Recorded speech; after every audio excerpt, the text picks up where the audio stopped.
આ અંગે મળતી વિગત પ્રમાણે સુરતના ડિંડોલી વિસ્તારમાં સાંઈ શક્તિનગરમાં રહેતા 26 વર્ષીય કિશોર પપ્પુએ આપઘાત કરી લેતા ચકચાર મચી ગઈ છે। ગઈકાલે બપોરે 1 વાગ્યે કિશોરે 4 વખત ઝેરી દવા પી લીધી હતી, જેથી તેને રાત્રે 9 વાગે પેટમાં દુખાવો પડ્યો હતો। પરિવારજનોને જાણ કરતા તેને જણાવ્યું હતું કે મેં ઝેરી દવા પી લીધી છે, જેથી તાત્કાલિક જ તેમના પરિવારનો તેને એમ્બ્યુલન્સ મારફતે સુરતની નવી સિવિલ હોસ્પિટલ ખાતે લઈ આવ્યા હતા। જો કે સારવાર દરમિયાન તેનું મોત નીપજ્યું હતું।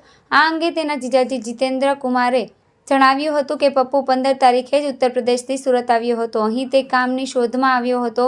ગઈકાલે તેણે બપોરે 1 વાગે ઝેરી દવા પી લીધી હતી અને રાત્રે 9 વાગે તેમને દુખાવો ઉપડતા સારવાર અર્થે હોસ્પિટલ ખસેડાયો હતો, જ્યાં સારવાર દરમિયાન તેનું મોત નીપજ્યું હતું। જીતેન્દ્ર કુમારે વધુમાં જણાવ્યું હતું કે પપ્પુને એક યુવતી સાથે પ્રેમ સંબંધ હતો, જેથી બંને વચ્ચે કંઈક બોલાચાલી થતાં પપ્પુએ આ પગલું ભરી લીધું છે। અત્રે ઉલ્લેખનીય છે કે જે યુવતી માટે પપ્પુએ જીવન ટૂંકાવ્યું તે મૂળ ઓડિશાની છે અને ત્યાં જ વસવાટ કરે છે। પપ્પુ પહેલા ઉત્તર પ્રદેશ રહેતો હતો અને ત્યારબાદ 15 તારીખે સુરત કામની શોધમાં આવ્યો હતો, ત્યારે અચાનક તેણે જીવન ટૂંકાવી લેતા પરિવારજનો શોકમાં ગરકાવ થઈ ગયા છે। હાલ તો સમગ્ર મામલે પોલીસે ગુનો નોંધી તપાસ શરૂ કરી છે। जितेंद्र कुमार भी सूरत में कहाँ पे रहते हो? डिंडोली। क्या घटना बनी थी और कब बनी थी?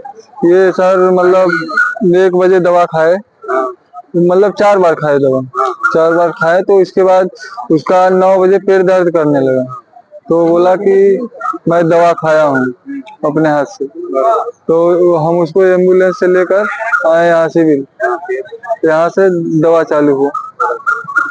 इसकी उम्र कितने साल की है? इसका पूरा नाम क्या है? पप्पू। पप्पू मरने वाले का नाम। इसकी उम्र 16। ये कहाँ का रहने वाला? यूपी का? यूपी। ये कब यूपी से यहाँ? 15 तारीख। 15 तारीख। क्या करने आए? काम करने। काम करने। आप कितने सालों से यहाँ हो? मैं भी आया था, अभी मैं 6 तारीख को आया था गांव से। और यहाँ पहले कितने सालों से काम करते हो? यहाँ मतलब साल भर हो गए। किसके साथ रहते हो? हमारे गांव का यहाँ पे रहता है टेम्पा वाला, वही काम करता हूँ। डिंडोली में रहते हो? हाँ, डिंडोली। डिंडोली में कौन सी जगह? समूह सर्कल। ये दवा खाई क्यों, कुछ पता है? लड़की की मेरी गर्लफ्रेंड। ये कहाँ सूरत में के फिर वहाँ यूपी? क्या ये लड़की ये इस समय का, इसमें उड़ीसा है।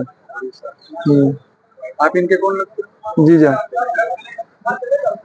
ऐसा कोई नहीं करे, ऐसा क्या कुछ ऐसा बोलोगे आप, मैसेज दोगे क्या आगे कोई ऐसा बच्चा नहीं है? आगे कोई बच्चा ऐसा ना करे, नहीं तो माँ बाप को परेशानी होगी। होगी।